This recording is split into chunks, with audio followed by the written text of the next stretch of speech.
আমরা ভারতীয় মুসলিমরা এই মাটিতে জন্মেছি, এই মাটিতেই মরব। এখানকার মাটি, পানি, আকাশ আমাদের পরিচয়, আমাদের ভালোবাসা।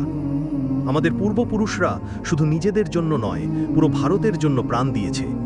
1927 সালে আশফাকুল্লাহ খান ফাঁসির মঞ্চে দাঁড়িয়ে বলেছিলেন, আমার শরীর যাবে, কিন্তু আমার স্বপ্ন স্বাধীন ভারত বেঁচে থাকবে।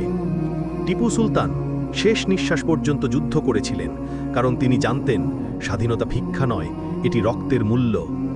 মাওলানা আবুল কালাম আজাদ শিক্ষা ও ঐক্যের আলো ছড়িয়ে ভবিষ্যৎ প্রজন্মের পথ দেখিয়েছিলেন। আরও হাজারো মুসলিম শহীদের নাম এই মাটিতে খোদাই হয়ে আছে, যাদের গল্প হয়তো আজ আমরা জানি না, কিন্তু তাদের ত্যাগ প্রতিটি স্বাধীন শ্বাসে বেঁচে আছে। ভারত আমাদের হৃদয়ে, আমাদের রক্তে, আমাদের দোয়ায়। আজ যখন তেরঙ্গা আকাশে ওড়ে, আমরা সবার আগে মাথা উঁচু করি, কারণ আমরা জানি এই পতাকার প্রতিটি রঙে আছে আমাদের রক্ত, আমাদের ভালোবাসা, আমাদের ঈমান। এই ইতিহাস শুধু শুনবেন না, শেয়ার করবেন, যাতে প্রতিটি ভারতীয় জানে স্বাধীনতার ইতিহাসে মুসলিমদের ত্যাগ কখনো ভোলা যাবে না।